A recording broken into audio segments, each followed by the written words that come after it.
Okay, well, we love you. Oh, Tony, you, yeah. Yeah. Hi. Hi. And it's about an hour north. I saw you outside earlier today a couple times. Yeah, what's up? Did you get that football yet? Did I get some football? Did you get the football? Oh, off the roof? Yeah. No, not yet. Who threw the football on the roof? So here, funny story. Oh, yeah. It's not that funny, but I went for a walk. I saw this lovely lady. I said, I'm going for a walk. I went and had a burger and a couple beers, and I came back, and the guys were throwing a Nerf football around the yard. And so we're throwing it, and I'm like ripping it, like I'm feeling good. And I was like, you guys want to see what it looks like when I throw with my left hand? And they were like, oh yeah, let's see that. And so I tried, and it immediately just sailed up onto the roof of the hotel. So I talked to the staff, they're working on it. They're trying to find like a 30-foot ladder. And It's a pretty tall building. yeah, it's tall, and I'm trying to get them to sign off and let me go and get it, but I don't think that's gonna happen. Game over. Anyway, thanks for asking. Okay, my friend owns a record store in Mobile, Alabama. And what is your current playlist? What do you listen to? You can watch Your friend owns like a vinyl store? Adult playlist. My friend runs a record store. Like vinyl, like old school records? Oh yeah. Oh, that's cool. Oh, wow. Lots of vinyl. Yeah, we have a record player, and we do try and put on vinyl, but as the aforementioned children are a bit of a nightmare. Yeah. We use them as frisbees in the front room, and it causes all kinds of destruction. Our TV is now broken. The top of the TV is a nice little line going across it, and a crack in the top right-hand corner, and I refuse to buy another one. This is your TV, because I don't get to watch TV anymore. I don't get to watch TV. There might be a game on, but the easiest way to watch a game is to get my kid's iPad, put my kids in front of the TV, put on whatever, and then watch the game. Because if I try to watch the game on the TV, they just join me and they're like, oh, I want to watch Trash Truck. Yeah, the trash truck. But Playlists, music-wise. Yes, I have a turntable as well that I used to use all the time, and now it just kind of sits there, and I've got a lot of vinyl. Most of the music that plays in my house right now is Sabrina Carpenter or Chapel Roan. Yeah, right? Pretty damn good. Yeah, that's kind of it. Or maybe a little Bruno Mars. how old is your daughter? She's 8. Wow. Oh my God. So she'll be like, Dad, play Thumbs. And I'm like, what the fuck is Thumbs? I don't say don't get it, but I'm like, what is Thumbs? It's a Sabrina Carpenter song. Or she'll like play, Hot to Go, Mine is Red Wine Supernova. That's a jam. And what's the Femininomenon? If y'all don't know Chapel Roan, y'all gotta listen to that because that's some good stuff. the top of my playlist every time I get in the car is Poor Unfortunate Fools by Ursula. Love it. Poor unfortunate fool. Fools, souls. My 3-year-old daughter corrects me on that every single time. Dad, it sells, for fuck's sake, what's wrong with you? Yeah, they're on a bit of an aerial buzz at the moment, which is great. They started with Frozen. I don't know, like we had this conversation yesterday. I'm sorry, I'm talking with my kids all the time. We had this conversation about what we should be showing them. If we're going to show them any TV, should be educational television and stuff like that. Of course, they don't want to watch educational television. Who does? Yeah, so I kind of don't tell my wife when I show them some Disney stuff every once in a while. Please, don't record this. Oh, there's nothing wrong with that. I mean, in my opinion, it's like the YouTube stuff that's a slippery slope. That's really scary, right? Like, Damn it! What the fuck? What did I say now? yeah, let's get some questions before these people fuck off. Quickly! Yeah. All right, go. I'm from here. For scratch time, just move the Okay, sorry. We were talking about karaoke, so what's your go-to karaoke song? Oh, phew. Billy Vera and the Beaters at this moment. What's it you think I would do at this moment? That's the one. I did With or Without You by you too. See the storm set in your eyes, see the fall twist in your side, and I wait for you. Out of hand and a twist of fate, a bed of nails, she makes me wait, and I'm waiting for you.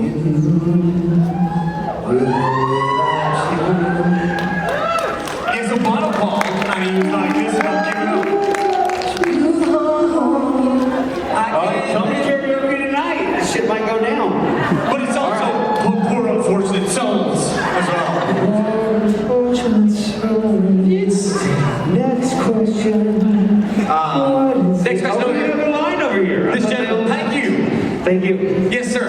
Yeah, so my name's Evan. I came from Washington State. Hey, hello. Oh, wait. Welcome. That's a long drive. Thanks for making the trek. That's why I flew. I ain't driving. Like that. I assume so. Go ahead. Yeah, my question is kind of a two-part question. What like big time horror movie would you guys play in if you had the opportunity? And the second part is like, you know, here in America we got like Michael Myers, Freddy Krueger, Jason Voorhees. Is there like growing up in Ireland, was there like a horror villain that you grew up hearing about or watched as, you know, teenage years and things like that? Well, we were very Catholic, so the devil was our horror. It was always like, you know, I wouldn't do that. You'll go to hell. You'll go straight to hell, and the devil will get you. No, it's funny because, you know, the film industry in Ireland is really like catapulted in the last 20 years. So we're starting to do like multi-genre kind of stuff. But back in the day, when I was a kid, there wasn't a huge amount of to feed from, you know. So I grew up with Mike Myers and Michael Myers, not Mike Myers. But Mike Myers too. And Krueger and stuff like that.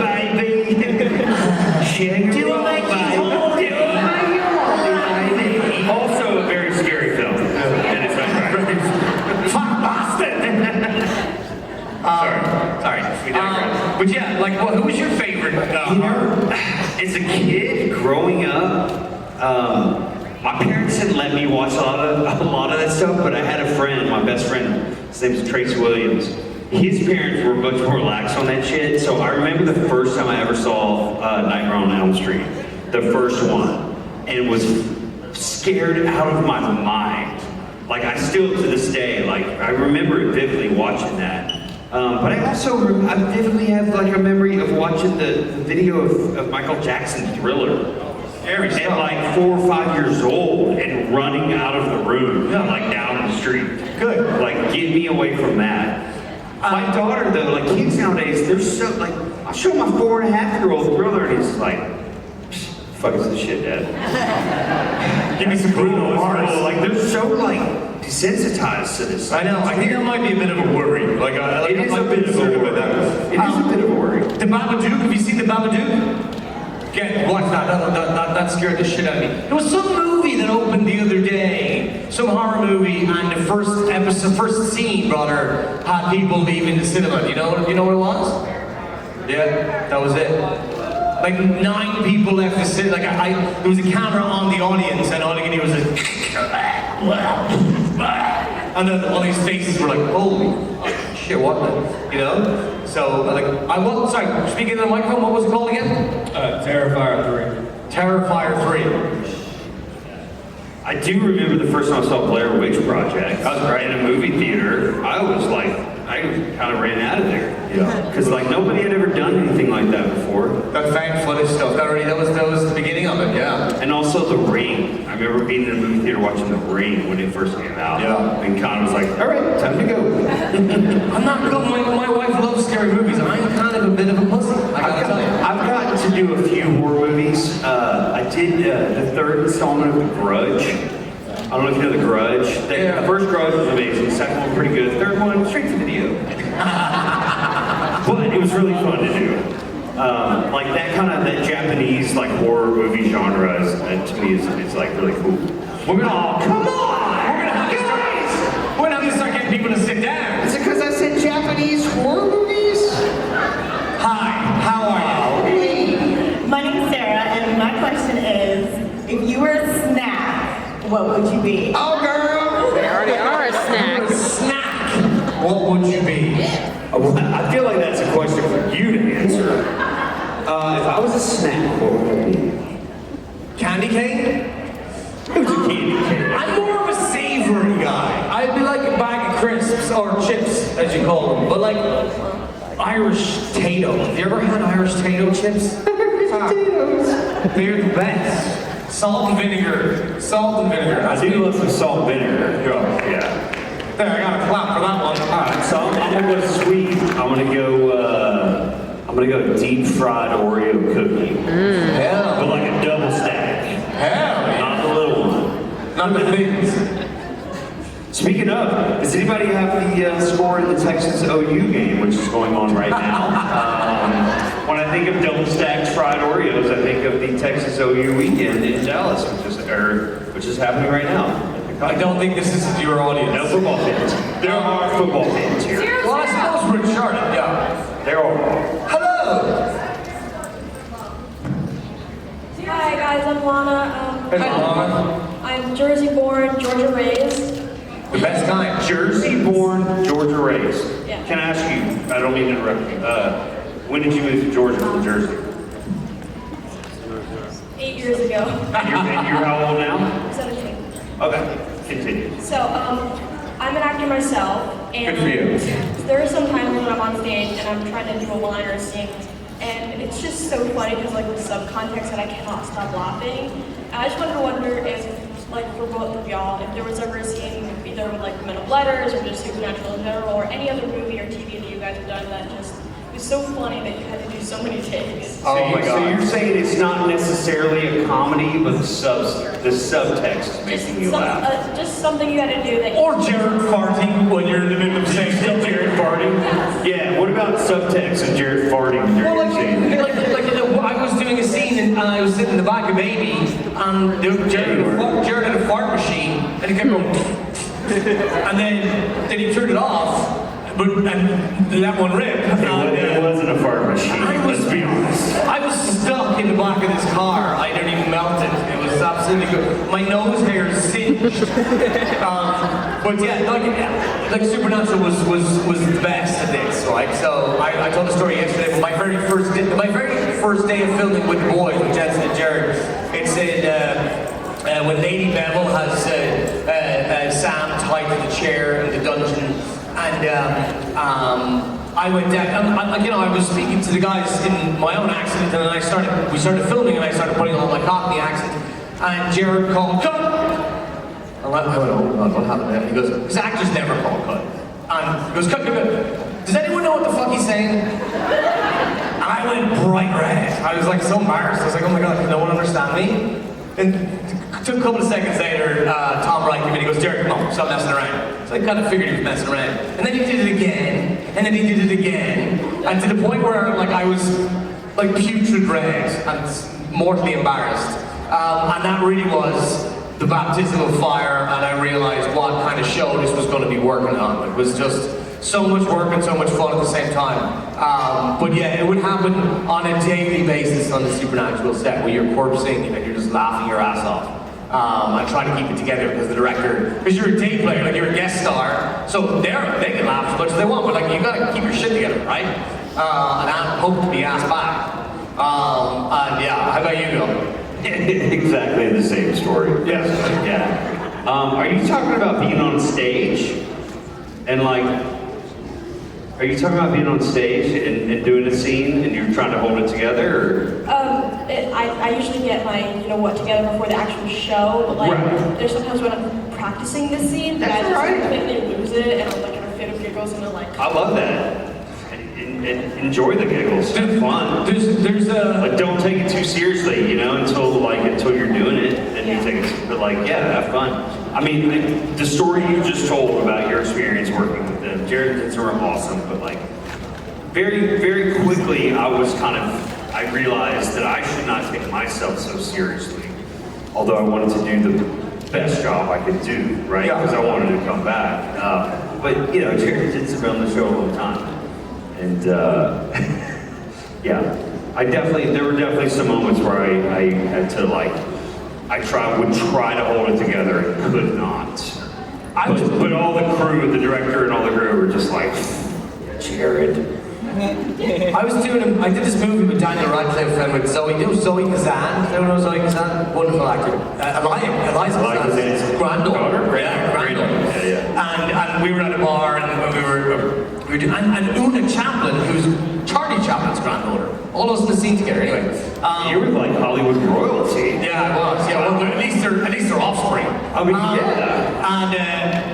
And I couldn't keep it together in this scene, and like they were the main guys in the story, and I was trying to keep so I put my hand in my pocket, and I'm sorry, I know you're only 17, and there are probably some children in the audience, but the hairs that you have down there, you just give them a good tug, and that quickly takes the smile off your face. I swear to God, it works. Wait, did you say you give it a squeeze? No, you pull some of the hair. And then the tear. I don't know why I went to give it a squeeze. A little tear comes down the side of your face. It was like, that was a brilliant performance, Adam. The way you dropped that tear, I don't know how you did that. This is a comedy, though. Thank you for your question, Anna. Hi, how are you? Hello. So I've been in the States for about 12 years, but I still have quite a strong English accent. Nice. And oftentimes when I meet new people, they end up either like trying to put an English accent on. Yeah, copying you, yeah. Yeah, or they ask me to say something in English. I'm like, well, I'm already. Prophecy? Yeah, exactly. So have you ever come across that yourself? Oh, On tape? Irish, like, you know, it happens all the time. I would just say this. Well, my mistake is when I, you know, people learn that I'm an actor and they go, oh, please do your American accent. And you're in a bar or you're at dinner, you're like, I'm not doing a fucking American accent. I'm like, you know, this can only go badly for me. Like, you're not gonna go, oh my God. Well, it's This like guy's Daniel fucking Day-Lewis over here. No, they're gonna criticize, right? So I try to avoid putting on the American, but yeah, I often get asked at conventions as well to write something in Irish on someone's, you know, book or whatever. The last time I did it, Shania's friend here, this Australian girl that I know, who's a fan of the show, and I wrote "Good night, ring on Boherlap" on her thing, which is the thing I write, which means it's an Irish quote like "May the road rise with you, and the wind on your back." And "Good night, ring on Boherlap." So I wrote it, and the next time I saw her, she had it tattooed on her arm. So you got to be careful how you write things, because like it was badly spelled. I'm like, oh well, sorry about that. Yeah, you know, that's what happens. Does anyone ever ask you to do anything in a normal accent? Huh? Does anyone ever ask you to do something in a normal accent rather than your... Well, you know, it's funny. What you just said over there about like being in a bar, it's almost like, show me you're American, right? I would have those same experiences in a bar, not always in a bar, I'm a total alcoholic, and someone would be like, do your English, and like, you know how like the English are very protective of their accent, so they'll be very like, oh, that's total shite, mate, that's so fucking awful. brutal, That's awful. So like, I got like if someone tried to get me to do something up here right now, I would probably like, no, I'm not gonna do that. Yeah. And the funny thing is I'm actually Scottish. But that is the hardest fucking accent for me to pull off. It's not too bad. But like I'm a McKinney. I'm a Scot, man. Oh, of course. But I'm also from Southeast Texas. So there it goes. Well, thank you. Yeah. Thank you. Don't ever lose that accent. Hold on to it, dear, with both hands or both vocal. Yeah, lean into it. Hi. Hi, I'm Ollie. I'm from Charlotte. Welcome. Thank you for having us. Ollie. Of course.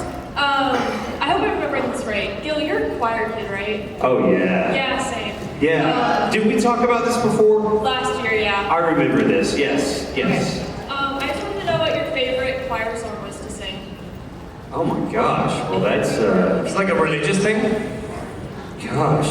No, not so much, wow. Oh man, I might need to think of that for a second. I sang so much stuff as a kid, like not only in church, but like, I was in like the Texas All-State Choir, like, I don't know why, like Carmina Burana comes to mind, or something like that. Like, What does that go like? Like, I'm not gonna sing it right now. No, but like some of those big like opera kind of things. Lord, this is I, Lord. Yes, it is. I have heard you calling in the night. Wow. I will go, Lord, if you need me. I will hold your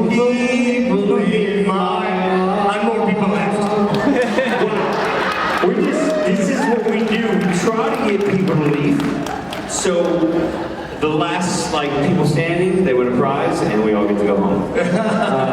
Wow, that's so funny you know that. Not funny, but like, yeah. Catholic Ireland. That's Irish. That was sung in Irish. Yeah, we had some cross. Well, we were Catholic, but even there were Christian hymns that there were going to cross over to Presbyterian and Protestant. Right. Some that are secular. I was like cracking that one out in school. Like it was real gusto. I'm the Lord of sea and sky. You know. Oh yeah, this is great. Let's get it. Let's get it. Fuck Bono. Sorry. Wow. Excuse me. Wow. Hi. Hi, I'm Amy. I'm from Bath in the UK. Oh, I love Bath. Bath is a lovely spot. It's a beautiful city. It's where they film Bridgerton, related to my question, are there any period dramas that you would like to be the leading men, man, here at all? Pretty much it. Well, Reggie Jean Page stayed on my couch for a month. He was in Bridgerton, wasn't he? He stayed on your couch? Yeah, we did the remake of Roots together, and in New Orleans, and he was a young actor, and he was like, "Hey man, I'm coming out to LA. Can I stay with you?" I was like, "Yeah, sure, you can stay to me for a month." And he goes off and becomes this huge big movie star. I still haven't seen that grand play. Wanted to charge him. No, I'm joking. But he was a lovely kid, yeah, really nice guy. And now, so answer your question, is there a period drama that I would like to? Oh God, yeah. Like I love dressing up, and I love doing stuff from back in the day when life seemed simpler for a lot of people. I'd like to get a crack at what's his name? I should really know the answer to this before I say it. Pride and Prejudice. What's Mr. Darcy? Or there's a great Irish play, a really, really super Irish play by Oscar Wilde called The Importance of Being Earnest. You know that play? And I used to do a lot of theatre, and my dream is to do that on a big stage. I'd love to play Algernon. It's anything by Wilde is exceptional. Yeah, I'd like to do some theatre again, and I'd like to do The Importance of Being Earnest. When you say period stuff, you mean like Not that. No, stop it. That's weird. That's a weird question. That's on me. I love what I got to do on Supernatural. Like the 50s, like that sort of thing. 60s, I loved Mad Men. Grease. You could do Grease. Grease? You could do the musical Grease. I did the musical Grease, I think 3 or 4 times. Oh, really? When I was younger, yeah. Oh, cool. I played Danny Zuko when I went to USC, not South Carolina, Southern California. My senior year, I played Danny Zuko in Grease. That's cool. At USC, yeah. That was fun. That's amazing. But I'm thinking more like, I don't know, like Mad Men. I love Mad Men. Oh, wouldn't that be great to do something like Mad Men? That was such a great show. Just to be in a show where you can, like, wear nice suits, smoke cigs, and drink, and Yeah, I'm sure they did all. and be a total dirtbag, and it's totally fine. Having said that, I dropped the name Roots there. That was a real fun time. Except we did it in New Orleans in September. And That's not fun. Humidity is like 800%. Oh, yeah. You're wearing with this wonderful Oscar-winning costume designer, Ruth Carter, and she had all these authentic woolen suits, clothes. Perfect for September in New Orleans. And you know those mutton chops that they used to have? That's right. Where they glue them onto your face, but they start peeling off halfway through the day. So they lie on more glue. So like when you're taking off your costume at the end of the night, like your costume is soaked to the skin. Yeah. You've lost about 3 kilos and you're like ripping this glue off your face for the night, only to go back in and do it again the next day. But that was a fun time. Like, not the content, not so much, you know. I was a white guy, so I was playing a bad guy. It was quite a harrowing show to do, but still, met some great people on the show. Thank you. Hi. Hi. Since you guys are both like men of letters and like human, if you could like be a supernatural person in the show, like a monster or like an angel or something, like who would you be and why? Well, I wanted Mick to come back. There was a fan at an event early on that called me Mitch Davis. I loved Mitch Davis. And I said, who the fuck is Mitch Davies? I was Mick Davies. And she said, I kind of stuck with me. And then there was rumors that they were going to bring me back, and there was rumors that no one saw, like, yeah, they saw, like, you know, the bullet in the head and everything, but that's supernatural, for God's sake. And I wanted to come back as Mitch Davis and be like a demon that haunted Ketch's mind forevermore. But my pitch didn't really work out that much, unfortunately. How about you? It's hard to choose. Probably the cat from an episode called Yellow Fever. I feel like I did really well with that one. You know, I hate to say this. Well, I don't hate to say it. It's just like, it is what it is. But Catch, like when I saw, so last year David and I did a lot of these together. And a few of these conventions in, I'm on stage with David and I realized, like, I haven't seen any of your episodes. So he and I made a pact that we'd watch each other's episodes. And I was like, taking a long time. I was like, great, it's gonna take you about 2 hours. And I'll do my best with yours. And so I started watching his episodes, and he killed it. But I was just like, damn, that's a fun character. Yeah, it was great. Like yours was cool, but like that whole thing he got to do. I call it a bazooka. He said it's a rocket launcher. I think it was a bazooka. I thought it was a bazooka. Yeah. He tried to correct me. Anyway, that was a fun character. Yeah, Catch was cool, to be fair, but still very, very cool. But human. But human. So you didn't answer the question. Oh, not human. There you go. Penny drops. Oh, so yeah, the cat from Yellow Fever. Yeah. That's the one. Bravo. Nice question. Thank you. Hi, how's it going? Hi, my name is Madison. Hi, Madison. Where are you from? I'm from Fort Mill, South Carolina. Oh, lovely. All right. Sounds like a lovely place. These people like it. So, do you know the song Toxic Girl? Is it so you play it? Play it? Can you play it? You've heard me sing twice tonight. You don't want to hear it. T-O-G-O, you get it hard to go. H-O-T-T-O-G-O. Why don't you sing it? You're doing the dance. Well done. Is that it? That's all I know. Sorry. I own Yes. It's so cute. The dance is amazing. Do you love that? My favorite part is the G. My daughter's doing it in the car to school the other day, and I was like, these kids these days. Who sings that? That's Chapel Roan. Oh, okay. Hi! Sorry, I wish I could do the whole song. Maybe, I don't know, maybe pick it for karaoke. Let's see what There you go. It's a bit late for that, but we'll see if we can work it out for you. Hi, how are you? Hi, my name is Theo and I live in Durham. Nice. I'm originally from Cameroon. Oh, lovely. Good soccer team. Yes. Exactly. Sadio Mane. But you know, that's cool. So my question has more like an international vibe to it because I discovered the show and I watch it in French. Wow. Not in English. Sacre bleu. So I was just wondering if you guys had an experience where you had a chance to meet your colleague that actually dubbed for, you know, the show in other languages. No, I'd love to. That's such a great question. I don't know, like these people do it like I did one in the Irish language once. I translated an Irish language for a show. Yeah, like these things, they're so vast, they're so far away. I've never met anyone that has translated my work.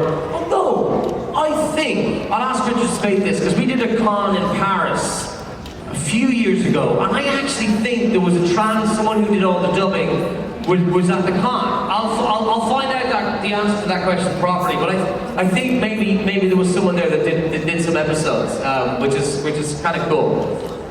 I mean, great question. I don't know anyone that's ever done it. I've always been amazed with it. I'm a big, I will try to, I like subtitles, right?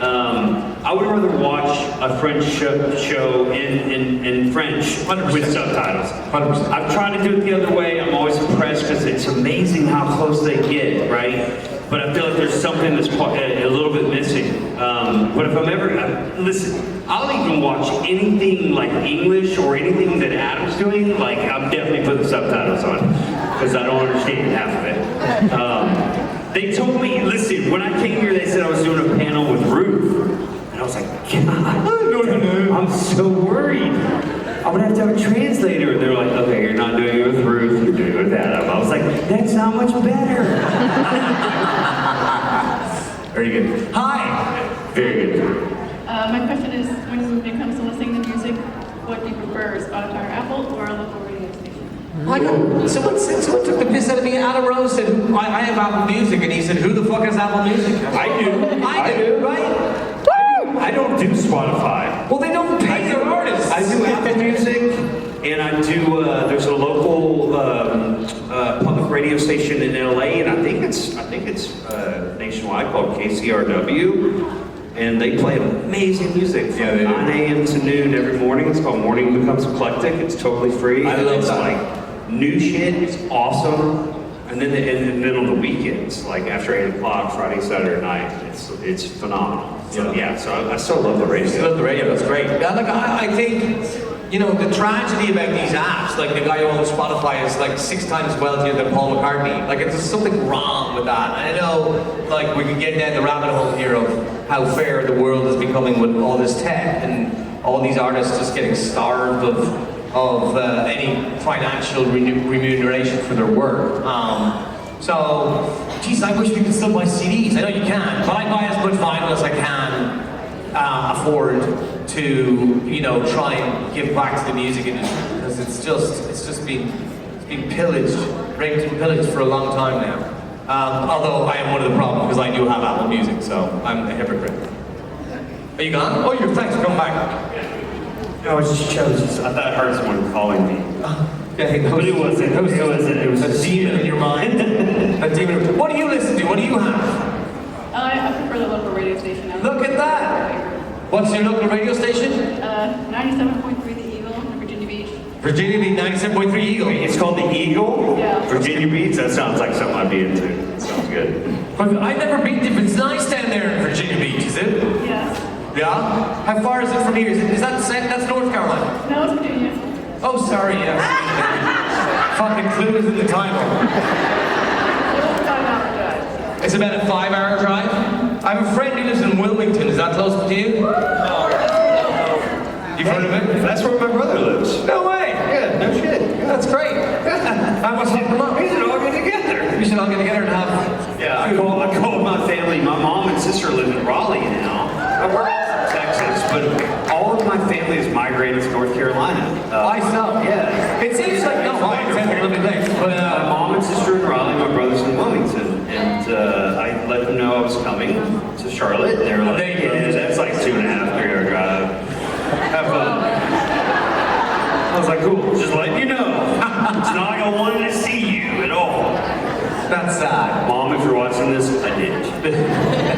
You never know with my mom. She's like sneaky, like, so I was watching your panel the other day, Charlotte. I heard that joke you made.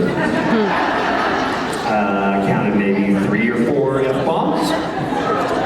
I'm like, Mom, you know, I'm working. You know what I'm talking about, Robbie. I like to throw you under the bus. Hey, Rich, I have a question. Do you remember when we were in Paris a few years ago, and a lovely gentleman from Cameroon who just asked, he said he first saw Supernatural translated with French, in French dubbing.